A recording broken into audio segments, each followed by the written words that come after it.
여러분 안녕하십니까. 투자일전 마수 강병욱입니다. 네, 안녕하세요. 이미지입니다. 자, 오늘 새벽에 FOMC에서 결과가 나왔는데요. 우리 기대에 못 미치는 결과가 나왔죠. 자, 주가가 덕분에 실망을 하면서 밀렸습니다. 1890선 밑으로 떨어지고 말았습니다. 네. 강력한 모멘텀이 참 나와주질 않습니다. 전문가들 당분간은 모멘텀 부재 구간을 거쳐서 증시가 혼조세를 보일 것이다 라고 전망을 하고 있는데요. 다시 조정에 대한 대비가 필요한 건 아닌가 싶습니다. 네.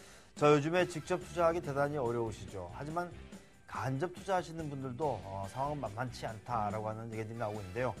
자, 그래서 오늘 전문가와 함께 펀드 상품에 대한 가입 팁을 살펴드리도록 하겠습니다. 네, 오늘 하루 증시에 대한 고민들 잠시 내려놓으시고요. 저희와 함께 재테크 관련해서 정보들 얻어가시기 바랍니다. 투자일전 마수 42번째 공방 지금 시작합니다.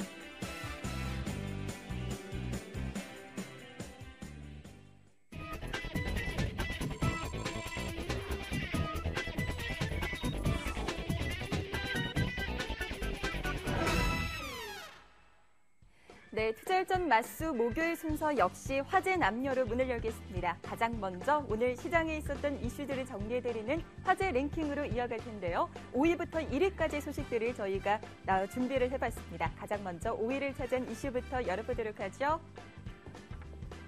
네덜란드 헤이그 법원이 애플이 삼성전자가 제기한 특허 4건 가운데 1건을 침해했다고 판결했습니다. 삼성전자가 애플과의 본안 소송에서 거둔 첫 승리로 향후 소송이나 크로스 라이센스를 맺는 과정에서 유리한 입장에 서게 됐다는 평가가 나오고 있습니다. 계속해서 4위를 차지한 이슈입니다. 중국의 제조업 경기가 8개월 연속 위축세를 나타냈습니다. 유럽 재정 위기에 따른 글로벌 교육 위축이 중국의 수출 제조업에도 부정적인 영향을 미치고 있는 건데요. HSBC 6월 PMI 예비치는 48.2를 나타내며 5월 확정치 48.4를 하회했고 7개월 내 최저치를 기록했습니다. 이 지수는 지난해 11월 이후 지속적으로 50을 하회하고 있는데 50 이상일 경우 제조업 경기 확장을, 50 미만은 경기 위축을 의미합니다. HSBC 측은 중국 제조업 부문이 6월 여전히 둔화된 것으로 나타났는데 다만 둔화 속도는 느려지고 있다고 평가했습니다. 3위를 차지한 이슈 확인해 보시죠. 어제 마감된 하이마트 매각 분입찰 전략적 투자자로 롯데쇼핑만 참가했고 재무적 투자자로는 한국 사모펀드인 MBK 파트너스 그리고 미국 PEF인 칼라일 등 2곳이 참가했습니다. 아직 우선 협상 대상자가 선정되지 않은 상황인 만큼 결과를 단정할 수는 없지만 증권업계에서는 어느 곳이 되든 하이마트 입장에선 분리할 수밖에 없다는 분석인데요. 신세계나 SK네트워크스 등 막강한 경쟁자가 없는 만큼 가격을 깎으려는 작업이 보다 거세질 수 있다는 겁니다. 그래서인지 주가도 상반된 흐름을 보이고 있습니다. 아무것도 잃을 게 없는 롯데쇼핑은 2% 급등한 반면 불확실성이 짙어진 하이마트는 9%대 급락 마감했습니다. 미 연준이 FOMC를 열어 기존의 단기 채권을 팔고 장기 채권을 사 장기 금리를 끌어내리는 오퍼레이션 트위스트를 연장하겠다고 밝혔습니다. 시장 예상을 뛰어넘는 경기 부양안이 발표되지 않으면서 국내 증시는 실망감을 반영했는데요. 오늘 코스피는 어제보다 14.97포인트, 0.79% 내린 1889.15로 장을 마감했습니다. 특히 금값이 2주의 최저로 떨어지며 금 관련주의 하락이 눈에 띄었는데요. 보통 중앙은행이 돈을 푸는 유동성 조치를 취하면 기준금리가 낮아지는 효과가 있어서 실물 자산인 금값이 오르기 마련이지만 연준이 시장 예상 수준의 대책을 내놓으면서 금값이 하락한 것으로 풀이됩니다. 오늘 고려아연 3%대 급락으로 거래를 마쳤습니다. 네, 화제 랭킹 준비된 2위까지 소식들을 확인해 보셨고요. 바로 이어서 오늘의 1위 소식도 열어보도록 할게요. 프랑스와 이탈리아 정상에 이어 유럽중앙은행의 고위관리가 유로존 구제자금으로 미기국 국채를 사들이는 방안을 지지하고 나섰습니다. 부느와 퀘레 22 집행이사는 유럽재정안정기금은 거의 1년 전 유통시장 개입이 허용됐지만 어느 정부도 이를 요청하지 않은 게 놀랍다며 구제기금의 미기국 국채 매입 필요성을 강조했는데요. 하지만 메르켈 총리는 G20 정상회담 뒤 기자회견에서 구제기금의 국채 매입이 현재로선 논의 대상이 아니라며 선을 그었습니다. 이처럼 구제기금 최대 출자국인 독일이 여전히 유보적인 반응을 보이면서 향후 상황 전개에 관심이 모아지고 있습니다. 네, 화제 랭킹 오늘 준비된 소식들 모두 확인해 보셨습니다. 계속해서 강병욱의 화제 비평 이어집니다. 강병욱의 화제 비평 시간입니다. 먼저 첫 번째 소식입니다. 한국거래소는 우리 증시의 MSCI 선진지수 편입 불발의 영향은 크지 않을 것이라고 전망했는데요.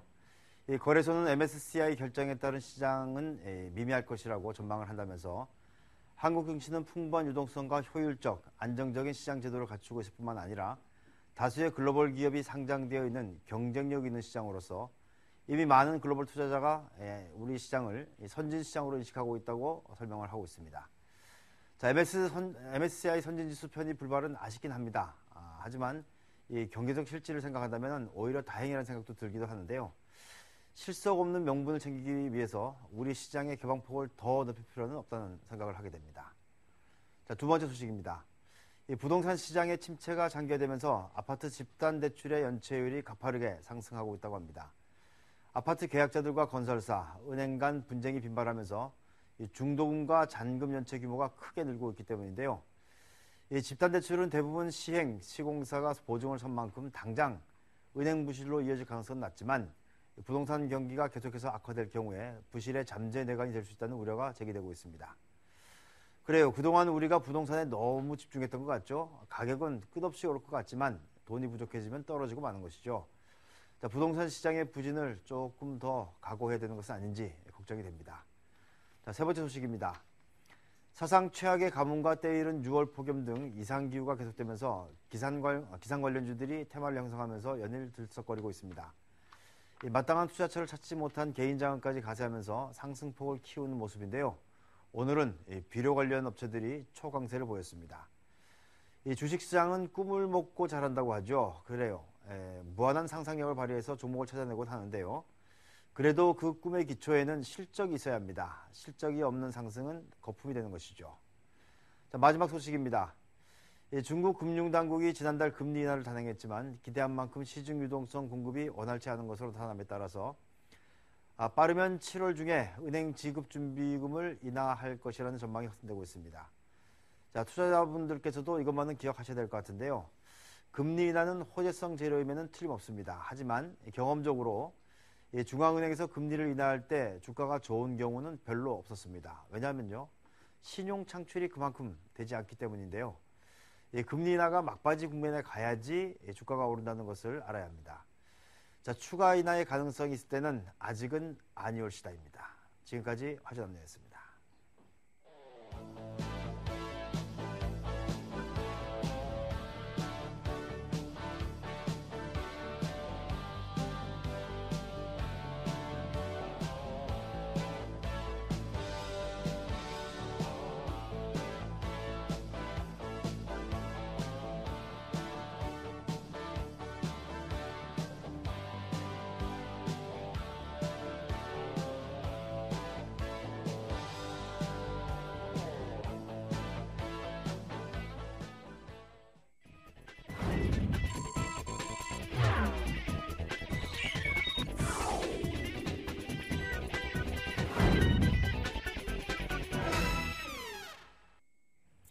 네, 투자일전 마수 42번째 공방 시청하고 계십니다. 저희 오늘 목요일 순서 재테크와 관련된 정보들 제공을 해드리려고 합니다. 네. 자, 변동성 대세가 이어지면서 펀드에 가입한 투자분들께서도 정말 속수무책이다라는 이야기들이 나오고 있는데요. 한때 재테크 시장에 열풍을 몰고 왔던 펀드 여전히 유망한지 좀 살펴봐야 되겠죠. 네, 그렇습니다.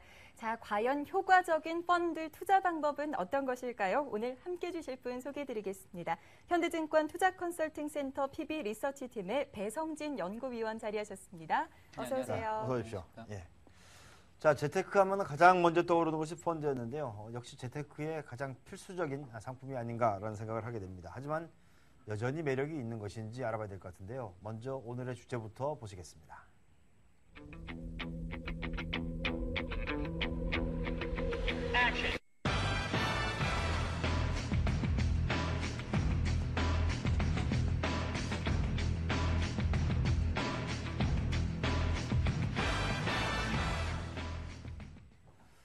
네, 시장이 급등락을 보이는 변동성 장세 속에서 펀드에 투자했던 분들도 이제 좀 투자를 거둬들이는 그런 상황이 아닌가 싶습니다. 투자 규모들이 많이 줄어들고 있는 상황인데요. 이제 펀드 시장도 더 이상 안전한 시장은 아니다, 이런 인식들이 있는 것 같아요. 네, 그렇습니다. 최근에 이렇게 재테크에 대한 상담을 좀 받아보다 보면은요, 여전히 가장 먼저 권하는 상품은 아무래도 적립식 펀드인 것 같아요. 네. 나누어서 투자를 한다는 장점은 알겠는데 또 요즘 같은 시장에서는 나눠서 투자를 해도 좀 위험성이 있을 것 같고요. 예. 일단 적립식 투자의 장점은 시점을 분산시킨다라는 그런 특징이 가지고 있을 것 같은데요. 그렇기 때문에 투자 시기가 중요하지 않고 그 투자는 항상 그렇듯이 찾는 시기가 중요한 것이지 이게 따박따박 쌓기만 하면 되는 거거든요. 네, 투자라는 게 사실 이 펀드가 원금 보장이 되지 않다 보니까 아무래도 투자 시기가 좀 중요할 것 같습니다. 지금부터 배성진 연구위원과 함께 펀드에 대한 가장 마땅한 투자 방법들을 찾아보도록 하죠. 네. 자, 먼저 이 유럽 금융위기가 불거지면서 시장이 급락했을 때 그때 펀드 투자하셨던 분들이 좀 낭패를 보셨죠. 네, 많이 보셨어요. 자, 상대적으로 이제 안전하다고 봤던 그런 이제 그 MF라든지 이런 쪽으로 돈이 좀 몰렸던 걸로 보여지는데, 근데 최근에는 이 주식형 펀드 쪽으로 좀 그 시장 규모가 유축되는 것 같아요. 실제적으로 상황은 어떻습니까? 네, 실질적으로 일단 이제 크게 좀 위축이 있었다 이렇게 좀 보시면 될 것 같은데요. 네, 전체적으로 지금 이제 금융자산 시장이죠. 그 사장이 이제 전체적인 규모를 보시면 2009년 1월에 한 360조 원 규모가 지금 한 300조 원대로 내려갔으니까 한 60조 원 정도가 이제 큰 폭의 감속이 있었다. 2년 만에 이렇게 좀 보시면 될 것 같고, 그 주식형 펀드 같은 경우도 지금 그 한창 좋을 때 한 140조 원대 그런 규모가 지금 100조 원이 깨졌으니까 거의 지금 한 42조 원이 지금 감소한 그런 규모를 좀 나타내고 있다 이렇게 보시면 될 것 같고요.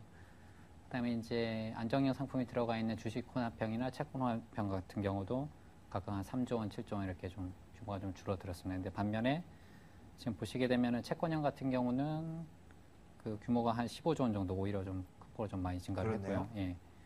그리고 이제 재미있는 점은 뭐냐면 MF 같은 경우도 규모가 그 한 50조 원대까지 좀 그 하락을 했었다가 지금 시장의 이제 변동성이 워낙에 이제 크다 보니까 그 규모가 다시 한 66조 원대로 한 13조 원 정도 증가를 해서 전체적으로 채권형과 MF로 주식형에서 이제 자금이 유출이 돼서 이쪽으로 자금이 많이 유입이 됐다 이렇게 좀 보시면 될 것 같습니다. 그 해외형하고 국내 주식형하고의 이 잔고 변화도 있습니까? 예, 그 아무래도 이제 그 이렇게 보셔야 될 것 같습니다. 그 국내 주식 시장에서 이제 펀드가 2009년 4월 그때부터 이제 본격적으로 환매가 좀 나타났었거든요. 네. 예, 그래서 이제 2009년 4월에 국내 주식형 펀드 이제 중심으로 해서 보시면 2009년 전체적으로 한 7.7조 원이니까 한 8조 원 정도의 이제 자금이 유출이 되었고요. 그다음에 이제 2010년도에 굉장히 많이 빠져나왔습니다. 한 그 19조 원 정도 돈이 유출이 됐으니까 2년 동안 거의 이제 30조 원에 가까운 이제 돈이 유출이 되었었기 때문에 그림에 보시면 아시다시피 국내 주식형 펀드 전체적인 규모가 86조 원에서 한 69조 원 정도로 굉장히 좀 유출이 되었고 해외 주식형 펀드는 계속 유출이 되었습니다. 왜냐하면은 그동안에 줬던 그 매매 차익 비과세라든가 이런 세제 혜택 부분이 좀 없어지고, 그다음에 이제 해외 주식형 같은 경우는 그 2007년도 그러니까 이제 10월 때 대부분의 엄청난 좀 고평가돼 있을 때 자금들이 상당히 많이 몰렸었기 때문에 그 손실된 자금들이 좀 유출이 되면서 전체적인 규모가 한 54조 원에서 29조 원 정도 좀 유출이 됐으니까 좀 굉장히 좀 큰 폭의 유출이 일어났었거든요. 네. 근데 이제 재밌는 점은 지금 우리가 이제 오늘의 이제 주제가 이제 적립식인데 국내 주식형 펀드가 이 정도 이제 감소를 보일 때 재밌는 점은 뭐냐면은 그 유출을 주도한 게 바로 적립식 펀드였었습니다. 예, 그 2009년 보시면은 2009년 시작할 때 적립식 펀드의 규모가 한 46조 원이니까 거의 한 50조 원 정도 그 규모를 가지고 있었었죠. 예, 그랬던 규모가 이제 30조 원까지 지금 떨어졌었으니까 그 적립식 펀드가 그 수익이 나신 그 수익을 확정 지으신 투자자분들, 그다음에 이제 손실이 발생했다가 적립식 꾸준히 불입을 하시면서 이제 원금을 회복하신 분들, 예, 그러신 분들이 한꺼번에 좀 환매가 계속적으로 나오면서 예, 전체적으로 국내 주식형 펀드 시장에서 예, 큰 폭의 이제 자금 유출이 있었다 이렇게 좀 보시면 되실 것 같고, 그다음에 2012년 들어서도 지금 연초에 주가가 굉장히 단기적으로 큰 폭으로 많이 그렇죠. 반등을 했었죠. 그 기간에 국내 주식형 펀드의 자금이 굉장히 큰 폭의 유출이 있었거든요. 근데 이제 최근의 흐름을 잘 보시면 지금 2009년, 2010년, 2011년 이런 패턴을 지나면서 일단 그 큰 폭의 자금 유출은 일단 일단락됐다 이렇게 보시면 될 것 같은데, 근데 이제 지금 우리가 이제 펀드 시장으로 이제 추가적으로 자금이 들어오기가 좀 어렵다 이렇게 좀 그 많이 판단을 하시는 이유가, 그 2011년 이후서부터는 국내 주식형 펀드 시장이 어떤 패턴으로 바뀌었냐면 주식이 오르면 자금이 유출되고요. 예, 주가가 떨어지면 자금이 유입되는 이런 패턴으로 이제 계속 바뀌었는데, 그게 펀드를 가지고 단타를 치는 예, 겁니까? 지금 어떻게 되는 거예요? 예, 그렇게 보셔야 될 것 같아요. 왜냐하면은 그 기간에 자금이 유출되는 펀드를 보시면은 대부분 지금 그 환매 수수료가 없는 이런 펀드들, 아하. 예, 그런 펀드들에 이제 자금이 들어왔다 자금 나가는 그런 경향이 많아지고 있고, 그 전체적인 유출이 강도를 보더라도 펀드 시장으로 들어오는 돈이 상당히 좀 크게 많이 줄었습니다. 예, 그래서 지금 현재까지의 상황이 이렇게 흘러왔고, 향후의 전망도 보게 되면은 펀드 시장으로 자금이 꾸준히 유입되기보다는 예, 과거와 같은 지금 주가가 올라가면 돈이 유출되고 내려가면 들어오는 이런 패턴이 좀 지속될 수밖에 없다. 이렇게 좀 보셔야 될 것 같습니다. 그 현상을 보면서 좀 이해하기가 어려운 게, 어차피 펀드 아니에요, 그렇죠? 네. 그러면 ETF를 가지고 하면은 훨씬 나을 것 같은데 굳이 펀드에 가입했다가 또 환매하고 그런 이유는 어디 있을까요? ETF를 보시면 그렇게 하실 수 없죠. 왜냐하면 ETF는 시장에서 그 이전에는 말씀드렸다시피 그걸 이제 펀드처럼 활용을 하시면 좋다 이렇게 좀 말씀을 드렸는데, 보통은 이제 ETF를 하시는 분들은 대부분 이제 직접 투자하시는 분들이 하시는 거거든요. 그럼 이제 시세를 아무래도 이제 매일같이 보시다 보니까, 예, 그럼 뭐 펀드처럼 그 하루에도 지금은 최근 같은 경우에 주가의 변동성이 워낙에 크다 그죠. 보니까, 그래서 이제 펀드처럼 그렇게 활용하기는 예, 아직까지 좀 제한이 많다 이렇게 좀 볼 수가 아니, 있는데, ETF 사놓고 예, 단말기 끄고 그게 어려운 거죠.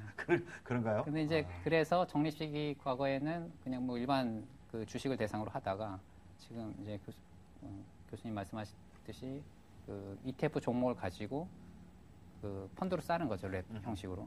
그래서 그거를 이제 적립식으로 가입할 수 있는 그런 상품들이 나왔기 때문에 예, 지금 적립식으로 할 수 있는 그런 펀드의 종류는 예, 굉장히 다양화됐다 이렇게 좀 보시면 될 것 같네요.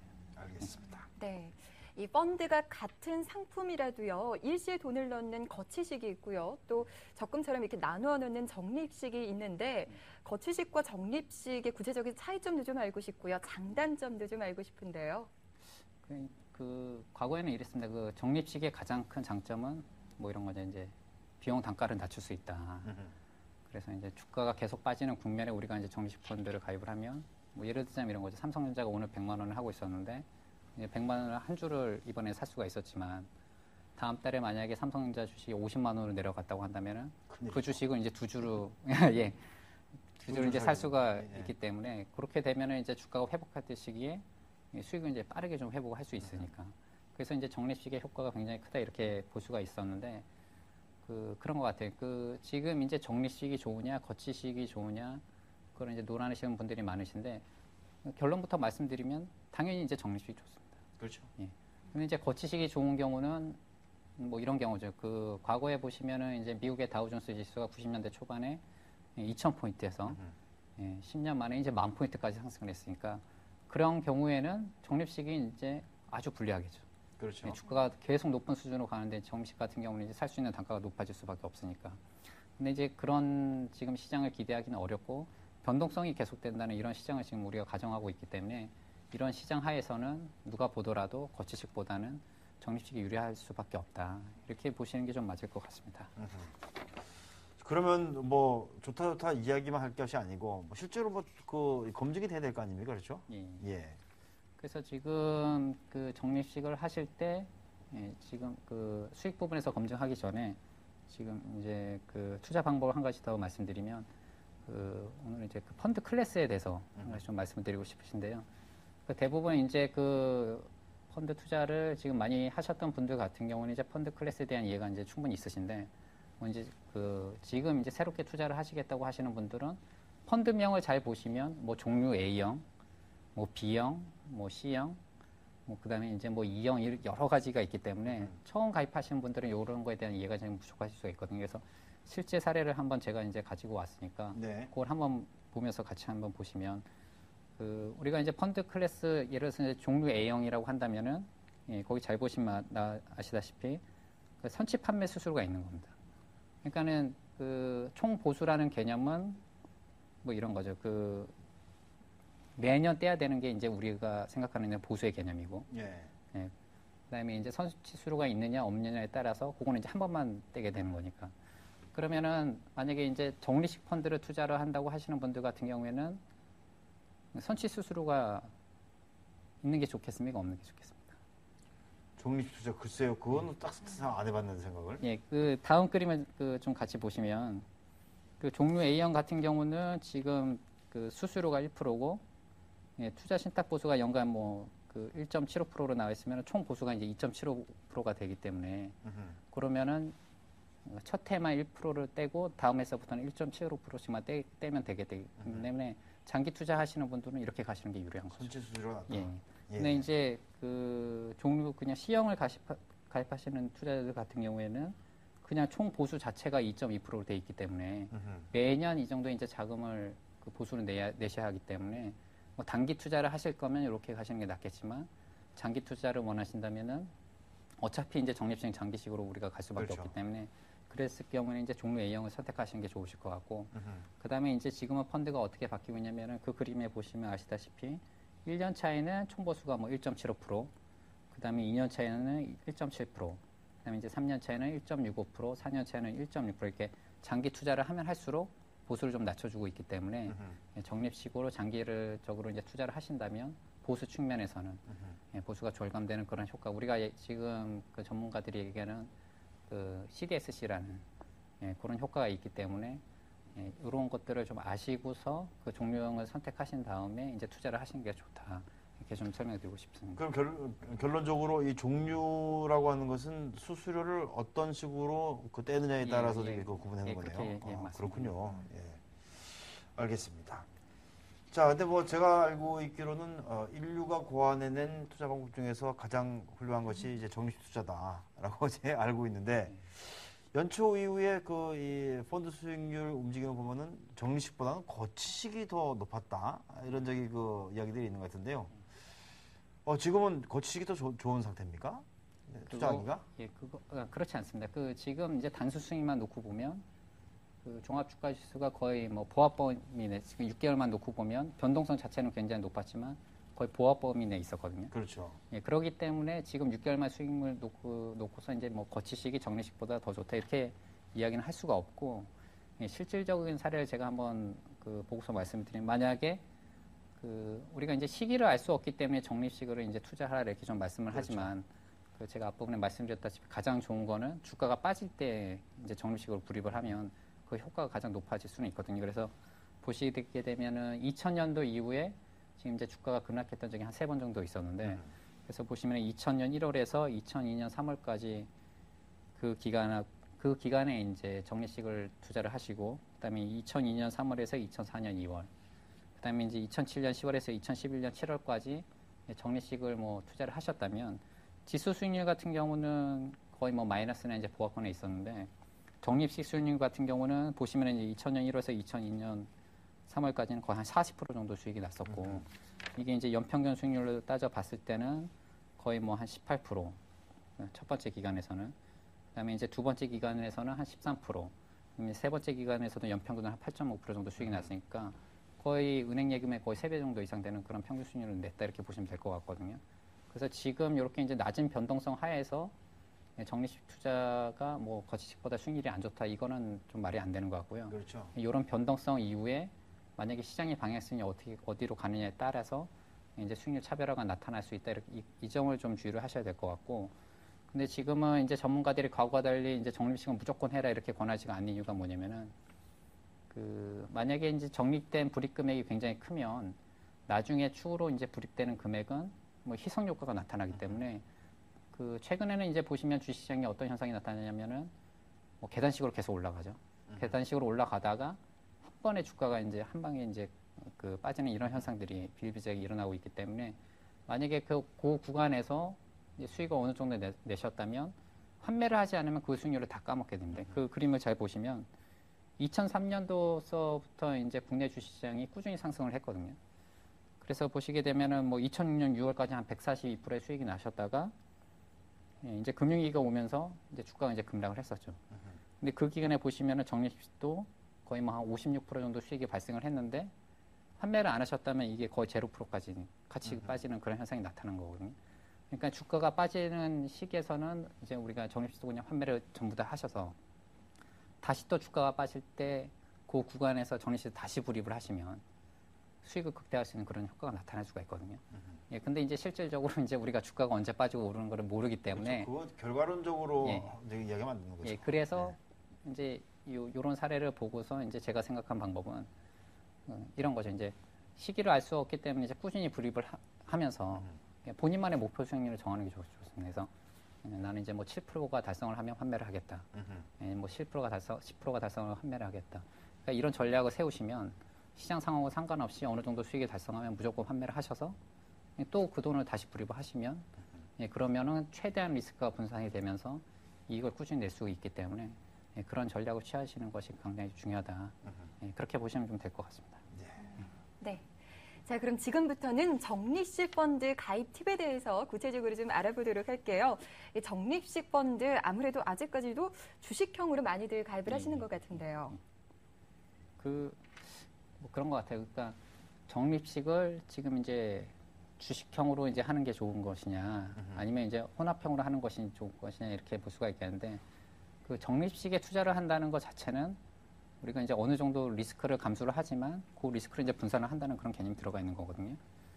어차피 이제 주식에 들어가 있는 지금 종목 수가 한 50에서 60개 정도가 되기 때문에 뭐 어느 정도 이제 상당히 좀 분산이 이루어진다 이렇게 볼 수가 있는데, 그거를 다시 또 이제 혼합형이나 주식 혼합형이나 채권 혼합형으로 이제 나눠서 투자를 하시면 오히려 지금 은행 예금보다도 못한 수익률이 나타날 수가 있는 거죠. 저기 이제 혼합형 펀드에 들어가 있는 이제 주식의 비중이 상대적으로 좀 적다 보니까, 그래서 어떤 현상이 나타날 수가 있냐면은 보시면은 지금 국내 주식형의 최근 3년 누적 수익률은 2012년 6월 20일 기준에서 봤을 때 한 35% 정도가 됐었고요. 네.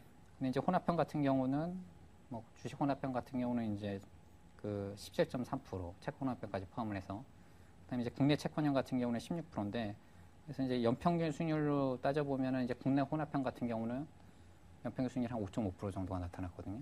근데 이거를 또 내가 굳이 적립식으로 만약에 불입하시면 이거보다 훨씬 못한 기대 수익이 나타나기 때문에, 만약에 이제 적립식으로 불입을 하신다고 한다면은 굳이 뭐 혼합형을 선택해서 하실 필요는 없으시고, 그다음에 그 변동성도 잘 보시면은 국내 주식형이 3년 정도의 이제 변동성이 한 19% 정도 됐었는데, 주식 혼합형이나 채권 혼합형 같은 경우에 이제 변동성은 지금 한 낮을 때는 5%, 높을 때는 9% 정도밖에 되지 않고 있기 때문에, 이거를 다시 또 변동성을 줄이면서 위험을 회피하는 그런 수단으로 가져가시면 기대 수익률이 생각보다 더 많이 떨어질 수가 있기 때문에 적립식 같은 경우는 그냥 주식형으로만 활용을 하시는 게 좋겠다, 이렇게 좀 보실 수가 있겠습니다. 소위 이야기하는 안정형이나 안정성장형 정도 되는 것들은 적립식을 하는데 어쩌면 기대 수익률이 떨어질 수가 있고, 그다음에 성장형을 가지고 시점간으로 계속해서 분산 투자하는 것이 오히려 더 낫다. 그런 말씀이시고요. 예, 뭐 적립식 펀드라고 하는 것이 코스트 에버리지를 시키는 것이 이제 기본인데, 최근에 보니까 자동 분할 매매 펀드라고 있다는데 이건 뭐예요? 일종의 최근에는 이제 펀드의 종류가 이제 굉장히 다양화되다 보니까 뭐 여러 종류의 이제 펀드가 나오는데, 핵심은 이렇습니다. 모든 위험 자산에 투자하는 펀드는 일단은 리스크가 있다라는 거고요. 예, 그것이 이제 여러 유형으로 나타나더라도 이제 어느 정도 이제 손실이 나타날 수 있다라는 점을 좀 인지를 하셔야 될 것 같고, 그다음에 이제 이 분할 매수 펀드 같은 경우도 보게 되면은 어떻게 보면 이제 적립식 펀드의 변형이다, 이렇게 좀 보시면 될 것 같아요. 예, 그래서 지금 보게 되면은 여러 종류의 이제 분할 매수 펀드가 지금 나오고 있는데, 그 대표적인 건 이렇습니다. 지금 분할 매수 펀드는 대부분이 최초에는 주식 혼합형으로 분류가 돼 있거든요. 왜냐면 이제 그 일반 적립식 펀드 같은 경우에는 그 목돈을 투자를 하는 것이 아니라 이제 뭐 투자들이 매월 일정 금액을 이제 불입을 하게 되는 그런 개념인데 예, 그 혼합형 그 이 분할 매수 펀드 같은 경우에는 이제 내가 어느 정도 일단 목돈을 불입을 하시면 그거에 이제 절반 정도를 채권을 사고 그다음에 절반 정도를 가지고서 이제 적립식의 이제 형태를 취하게 되는데 이런 거죠. 이제 주가가 올라갈 때는 뭐 이제 매수 비중을 예를 들어서 뭐 2.5%면 2.5%, 뭐 5%면 5%.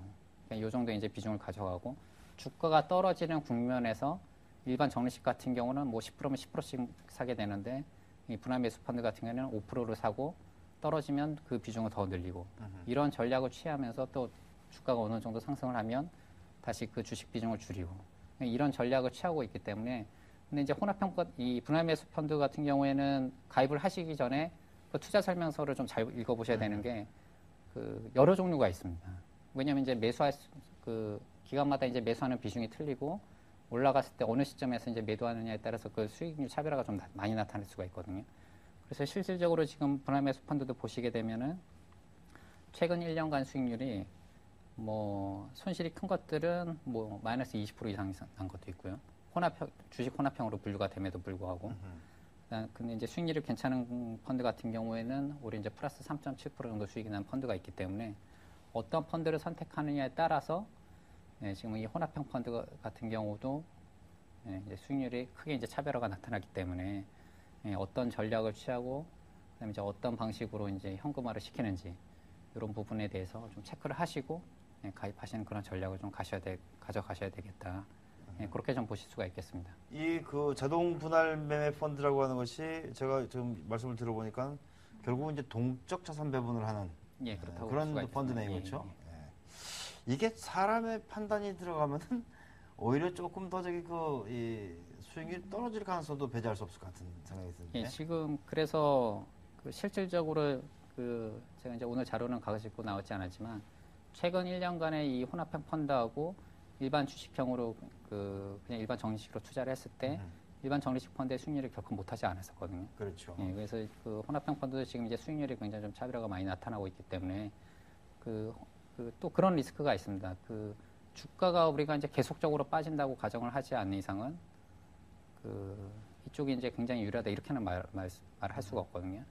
그리고 예를 들어서 주가가 어느 정도 구간에서는 계속적으로 예를 들어서 상승을 한다면 분할 매수 펀드 같은 경우는 매수하는 비중이 굉장히 좀 줄어들기 때문에 오히려 이제 기회 수익을 낼 수 있는 부분이 기회 비용으로 바뀌기 때문에 그런 부분들을 좀 충분히 유의하시고 가입을 하시는 그런 전략을 좀 가져가셔야 되겠다 이렇게 볼 수가 있겠습니다. 뭐 저기 취지는 좋은 것 같은데 전 단순하게 좋을 것 같네요. 머리 복잡한 거 딱 실세이거든요. 네. 자, 그 연구원님, 이 해외 펀드는 어떤가요? 국내 투자자분들 여전히 뭐 중국 펀드 가장 많이들 갖고 계신데 사실 수익률은 여전히 좀 복구가 되지 않고 있는 상황이거든요. 그거에 대한 질문을 하도 많이 받아서 그 중국 펀드를 말씀드리기 전에 꼭 말씀드리고 싶은 게 있습니다. 그래서 뭐냐면 일반 투자자분들 같은 경우는 이제 PR인 개념을 이렇게 이해들을 많이 하고 계시니까 이미지 앵커님께 제가 예를 들어서 은행 이자가 지금 3%면 PR이 몇 배입니까 이렇게 여쭤본다면 몇 배 정도 될까요? 글쎄요. 한 33배 정도 되겠네요. 이제 그 개념을 이해하지 못하시는 분들이 굉장히 많으시거든요. 그러니까 이제 PR이라고 하는 개념은 그냥 10배면 싸고 뭐 20배면 비싸다 이런 개념이 아니라 우리가 이제 투자를 했을 경우에 원금을 회수할 수 있는 기간이다 이렇게 좀 보셔야 될 것 같거든요. 근데 이제 그 2007년도에 그 중국 상해 종합 주가 지수가 거의 최고점 6,000포인트를 찍었을 때 그때 이제 중국 시장의 PR이 몇 배였었냐면 지금 그림에도 나오지만 25배에서 30배 정도 수준이었거든요. 그러면 내가 투자한 원금을 회수하는 데 걸리는 기간이 거의 30배라는 이야기니까 굉장히 오랜 기간 투자를 하지 않는 이상은 뭐 원금을 회복할 수가 없고 그리고 그만큼 고평가됐을 때 이제 들어갔다는 이야기이기 때문에 지금 이제 어떻게 보면 이렇게 손해가 난 게 이제 당연하다 이렇게 좀 볼 수가 있는데 여기서 이제 가만히 있어서는 그 손실 부분이 회복되기는 좀 어려울 거예요. 이렇게 좀 보시면 될 것 같고요. 지금은 이제 펀드가 워낙에 많아지고 있기 때문에 지금 만약에 이 중국 시장에 대한 전망이 뭐 주가가 상승할 때까지 굉장히 오랜 시간이 걸린다 이렇게 좀 예상을 해보시면 그 펀드를 환매를 하셔서 지금 이제 뭐 빠르게 이제 수익률을 회복하거나 향후에 이제 중국보다는 더 빠르게 올라갈 수 있는 그런 국가들은 이제 투자를 하시는 그런 전략이 그 최우선으로 좀 필요하다 이렇게 보시면 될 것 같고요.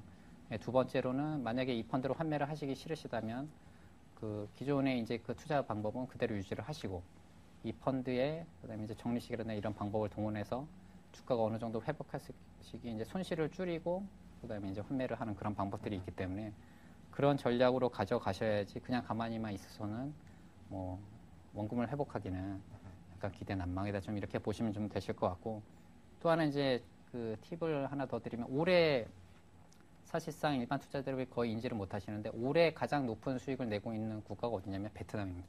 베트남. 예. 베트남만이 지금 뭐 연초에 한 20% 정도 수익을 냈는데 이런 거죠. 그 지금 베트남 증시의 시가총액 보통은 그 시가총액하고 GDP하고 이제 우리가 비교를 했을 때 시가총액이 거의 GDP의 한 100% 정도 수준이 가면 뭐 주가가 이제 적정 주가에 와 있다 이렇게 좀 우리가 해석들을 하는데 그 베트남 같은 경우에는 지금 GDP 대비 시가총액 비중이 한 30% 정도밖에 안 되고요. 그건 뭐 예. 상장돼 있는 종목이 별로 없으니까 그럴 거 아닐까. 근데 이제 중국 같은 경우도 그 역으로 우리가 생각을 해보시면 굉장히 거대한 시장이라고 보시지만 GDP 대비해서 지금 주가 수준이 거의 60% 정도밖에 안 되거든요. 그렇기 때문에 이제 중국이 뭐 부동산 우려가 나온다, 이제 경기 둔화 우려가 나온다 그러지만 실제로 주가 변동성 크지가 않습니다. 그래서 이제 GDP 대비해서 주가가 굉장히 좀 싸져 있는 그런 국가들의 지금 뭐 향후 성장성이나 이런 걸 쪽을 이제 좀 봐서 투자를 하시면 예, 그런 전략도 우리가 봤을 때는 향후적으로는 예, 더 높은 수익을 낼 수 있는 그런 전략 중에 하나이기 때문에 이러한 투자 전략을 이용하시는 것도 좋겠다 이렇게 좀 설명드리고 싶습니다. 근데 사실 뭐 그 펀드라고 하는 것이 이 주식형 펀드만 있는 건 아니잖아요, 그렇죠? 저기 그 원자재 펀드 이런 것도 있을 텐데 원자재 펀드로의 분산 투자는 어떨까요? 제가 봤을 때는 꼭 필요하다 저는 좀 이렇게 볼 수가 있겠습니다. 왜냐하면 최근에는 글로벌 시장의 모든 자산 간의 이제 상관계수가 굉장히 좀 유사해지고 있거든요. 그러니까 이제 분산 투자라고 하는 것은 사실은 A라는 지역이 뭐 내려가면 B라는 지역이 올라서 그다음에 이제 위험을 좀 줄여주는 그런 효과가 나타나야 되는데 지금 일반 국가들에 대한 그냥 투자 전략을 진행을 하실 경우에는 글로벌 증시의 이제 변동성이 커지면 같이 손실을 날 수 있는 그런 우려가 커지는 반면에 그 원자재 중에서도 그 금에 대한 투자 비중을 좀 일정 부분 가져가시라 이렇게 좀 말씀을 드리고 싶은 게 뭐냐면요. 그 지금 대부분의 전문가들이나 일반인들이 잘못 알고 있는 것 중에 하나가 금은 가격의 변동성이 크다 이렇게 좀 알고 계신데 그렇지가 않고요. 역사적으로 봤을 때 이제 주가의 변동성은 한 30% 정도 되었지만 금 같은 경우는 한 15% 정도밖에 되지 않았었거든요. 그래서 변동성이 오히려 상대적으로 굉장히 좀 낮고 그다음에 이제 실물 같은 경우는 우리가 고려해서 보실 때 이제 물가 상승 부분을 항상 좀 고려를 해서 보셔야 됩니다. 그래서 금이 뭐 2,000달러 근처까지 갔다 지금 좀 조정을 받았지만 실질적으로 그동안에 이제 각국들이 그 실행한 그 뭐 유동성을 확대하는 그런 정책이라든가 그걸로 야기된 이제 물가 상승분을 고려해 봤을 때는 지금 금 가격은 굉장히 싼 수준이거든요. 예, 그리고 사실상 그 달러가 강세로 갔을 경우에 뭐 이제 금 가격은 내려가고 달러가 약세로 가면 금 가격이 올라간다 이렇게 좀 알고 계시는데 지금 보시게 되면 실질적으로 변동성은 그렇지가 않았었습니다. 그래서 그림을 보시면 2007년 이후에 지금 현재까지 달러 인덱스의 변동성은 어떻게 보면 중간에는 상당히 큰 변동성이 있었지만 거의 제자리고요. 그러면 달러의 가치는 거의 안 변했다 이렇게 보시면 될 것 같은데 금 가격 같은 경우는 600불에서 지금 1,600달러까지 상승을 했으니까 달러가 약세로 갈 때는 금 가격이 굉장히 많이 오르고 예, 달러가 강세로 갈 때는 이제 약간만 빠지고 그게 왜냐면은 그 화폐 가치가 점점 없어지고 있다라는 거를 금은 인지를 하고 있는 그렇죠. 반면에 그다음에 이제 달러가 강세로 간다는 거에 대해서는 그렇게 신뢰를 하지 않고 있다는 측면이거든요. 그래서 이런 점들을 고려해봤을 때는 일정 부분 위험 자산에 투자를 하시고 그다음에 이제 안전 자산에 또 투자를 하시고 그다음에 이제 위험 자산에서 변동성을 줄이자고 하시면 원자재 중에서 금을 좀 선택을 하셔서 투자를 하는 그런 방법을 취하시면 제가 봤을 때는 굉장히 좀 좋은 포트폴리오가 될 수 있다 이렇게 좀 권해드리고 싶습니다. 알겠습니다. 일단 펀드 자체가 분산 투자가 된 그런 상품이지만 그거 가지고 또 분산을 하는 것도 지혜다라는 생각이 좀 드는군요. 예. 네. 자, 이번에는요, 실제 투자자의 성향과 함께 이 펀드, 적립식 펀드 포트폴리오 전략에 대해서 좀 말씀을 해주신다고 하거든요. 배성진 연구위원께 한 수 배워보는 시간 갖도록 하겠습니다.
그래서 오늘 그 펀드에 대해서 좀 많이 설명을 좀 드렸는데, 그 실질적으로 만약에 이제 펀드에 가입을 하시려고 그 뭐 은행이나 증권에 가시면 최근에는 이렇습니다. 그 투자 목적 기재서라는 걸 좀 작성을 하셔야 되거든요. 근데 이제 그 투자 목적 기재서를 작성하실 때 이게 좀 시간이 굉장히 오래 걸리고 뭐 굉장히 귀찮아하시는 분들이 많으셔서 뭐 대충 그 기재를 하시는 분들이 많이 있으세요. 근데 그랬을 경우에는 그 본인의 투자 성향이나 뭐 투자 목적, 그다음에 투자 여유 투자 금액 이런 데 이제 맞지 않는 그런 상품들이 나올 수가 있기 때문에 어떻게 보면 이제 투자 목적 기재서를 굉장히 좀 잘 기재를 하셔야 된다 이렇게 보면 되실 것 같고요. 그래서 지금 최근에는 이제 그 상품들이 굉장히 많이 다양화되고 있기 때문에 이렇습니다. 그 기대 수익이 높아지면 당연히 이제 위험도 높아지게 되겠죠. 그래서 이제 어떤 상품을 투자하느냐에 따라서 그 상품에 대한 이제 기대 수익이 달라질 수밖에 없는데, 그래서 지금 보시면은 기대 수익이 굉장히 낮고 위험도 낮을 때, 그럴 때는 이제 그거를 이제 우리가 이제 안전자산이라고 부르면서 투자할 수 있는 게 뭐 이제 국채라든가 뭐 MF라든가 CM이라든가 이런 것들에 대한 이제 투자 수단이 있겠죠. 근데 이제 그 위험 단계가 그 완전히 안전형에서 이제 안정 성향으로 바뀌게 되면 그 이제 우리가 이제 펀드로 따지면은 채권 혼합형 펀드라는 게 있을 수가 있겠죠. 그 고위험 자산에 한 40% 이하 투자를 하면서 그 안정적인 이제 수익을 추구하는 그런 상품 가운데 이제 대표적인 게 이제 채권 혼합형 펀드가 있을 수가 있겠고요. 그다음에 이제 최근에 그 ELS 상품이 굉장히 좀 많이 팔리고 있는데, ELS에서도 지금 원금 보존을 추구하는 상품이 바로 이제 여기에 해당된다 이렇게 좀 보시면 될 것 같아요. 이제 원금 보존형 ELS 같은 경우에는 그 ELS를 판매한 그 판매사가 망하지만 않으면 일정 부분의 이제 수익률을 무조건 이제 보장해주고 있기 때문에 그런 자산이 이제 여기에 포함된다 이렇게 좀 보시면 될 것 같고, 그 다음에 그 한 단계 더 위로 올라가서 이제 그 중위험이라든가 고위험 자산에 대한 이제 투자가 이제 진행이 됐을 경우에는 그 주식 혼합형 펀드 같은 경우에 그 굉장히 뭐 주식 혼합형 같은 경우도 우리가 이제 채권 비중이 거의 뭐 40% 되기 때문에 좀 안전하다 이렇게 좀 인식들을 많이 하고 계시는데, 고위험 자산군으로 좀 분류가 되어 있습니다. 그래서 그 대표적으로 이제 주식 혼합 펀드가 이제 여기에 포함된다 좀 그렇게 보시면 될 것 같고, 그 다음에 이제 그 하이힐드 채권이라든가, 그 다음에 이제 그 투자 등급이 좀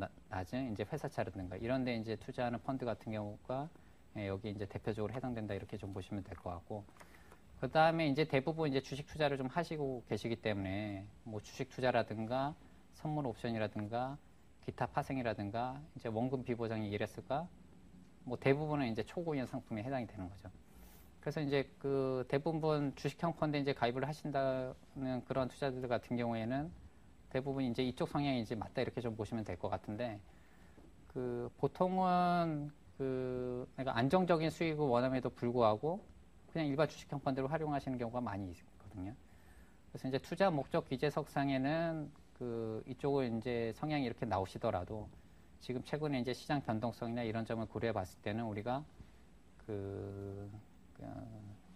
아까 전에도 이제 말씀드렸다시피 안전자산과의 썩는 이런 전략이 좀 필요하고 있기 때문에 위험자산과 그다음에 이제 안정형 상품을 충분히 조합하는 그런 전략을 취하셔서 투자를 하시는 게 좋겠다 좀 이렇게 좀 볼 수가 있겠습니다. 그 다음에 이제 그 두 번째로 준비한 게 뭐냐면은 그 지금 국내 주식시장에 상장되어 있는 종목 수가 한 2,000개 정도 됩니다. 근데 펀드는 사실은 그보다 더 많거든요, 펀드 수가. 그렇기 때문에 최근에는 월별간의 이제 펀드 수익, 주식형 펀드의 이제 수익률 같은 경우를 그 보시면은 그 월간 수익률 편차가 적을 때는 뭐 얼마 안 나지만 많을 때는 거의 10% 이상 나는 경우가 좀 많이 있기 때문에 어떤 펀드를 선택하느냐에 따라서 향후에 이제 수익률이 크게 갈라지는 그런 현상들이 나타나고 있기 때문에 그 펀드 선택에 대한 팁을 드리면, 제가 이거를 이제 직접 그 다 조사를 해봐서 이제 작성을 해봤는데, 실질적으로 이제 펀드 매니저가 그 그렇게 이제 교체가 많이 이루어지지 않은 펀드의 이제 수익률이 굉장히 좋았습니다. 그래서 보시면 그 지난 5년간 그 국내 주식형 펀드 시장에서 매니저가 상대적으로 교체가 덜 이루어진 그 펀드가 보시면은 주식형도 그렇고 이제 주식 혼합형도 마찬가지고요.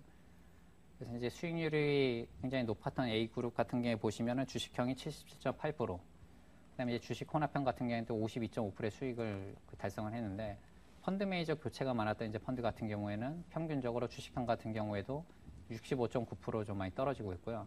주식 혼합형 같은 경우에도 수익률 편차가 크지 않을 거라 좀 예상을 했었지만 실질적으로 한 36.8% 수익을 달성을 했으니까 굉장히 이제 수익률 편차가 지금 크게 나타나고 있다. 그런 점은 좀 볼 수가 있겠습니다. 그래서 똑같은 펀드를 운영을 하고 있는데 그 펀드를 담당하는 매니저가 지속적으로 바뀔 경우에는 그 펀드 그 보유 종목 교체에 따른 비용이 큰 폭으로 증가를 하면서 수익을 지속적으로 좀 갉아먹는 그런 현상들이 나타나기 때문에 이런 점들을 충분히 좀 고려를 하셔서 펀드를 선택을 하시는 것이 좋으실 것 같다 이렇게 좀 말씀을 드리고 싶고요. 그다음에 이제 두 번째로는 그 지금 이제 펀드에서 그 두 번째로 가장 중요한 요소가 뭐냐면은 수급입니다.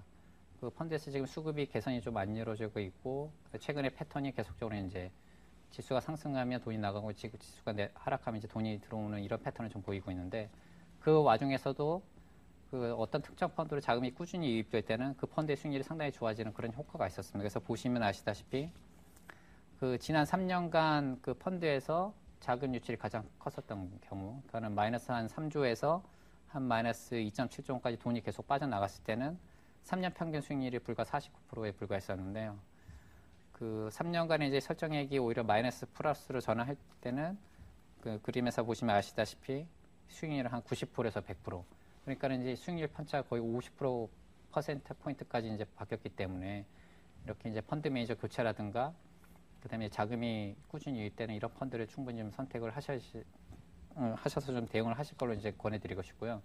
그다음에 이제 마지막으로 좀 설명드리고 싶은 부분은 뭐냐면은 지금 일반 개인 투자자분들 같은 경우에도 금융투자협회 사이트에 들어가시면은 그 본인이 가입하고자 하는 그런 펀드를 운영하고 있는 펀드 매니저에 대한 이력을 충분히 좀 아실 수가 있습니다. 그래서 그 사이트에 보시면은 그 펀드 매니저 펀드를 조회를 해보시면 그 펀드를 운영했던 매니저가 과거에 어떤 펀드를 운영했고 그 펀드의 과거 3년 수익률이 어땠다는 점이 다 나오기 때문에 이런 점들도 인터넷에서 우리가 충분히 아주 손쉽게 좀 찾을 수가 있기 때문에 그러한 점들을 고려를 하셔서 펀드를 선택을 하시면 충분히 좋은 펀드를 선택할 수 있는 팁이 될 수 있다. 이렇게 좀 설명드리고 좀 마치고 싶습니다. 고맙습니다.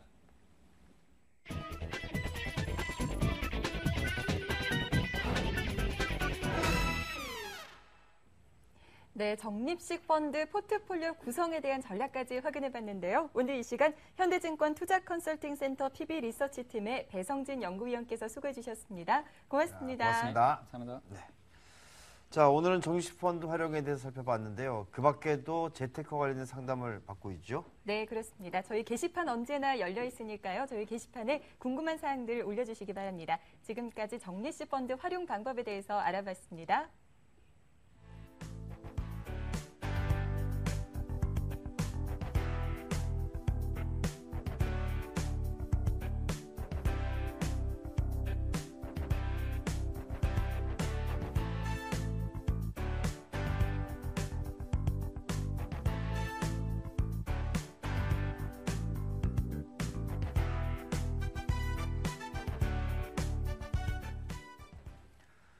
네, 간밤에 미국 시장은 FOMC 결과에 실망을 했었는데요. 오늘은 보니까 발표된 경기 지표가 굉장히 많은 것 같습니다. 어떤 지표들이 있을까요? 네, 먼저 고용지표 한 가지 발표가 됐는데 예상보다 결과가 좋지는 않습니다. 신규 실업수당 청구 건수 예상치가 38만 건이었는데요. 38만 7천 건으로 발표가 됐습니다. 예상보다 좀 악화된 수치고요.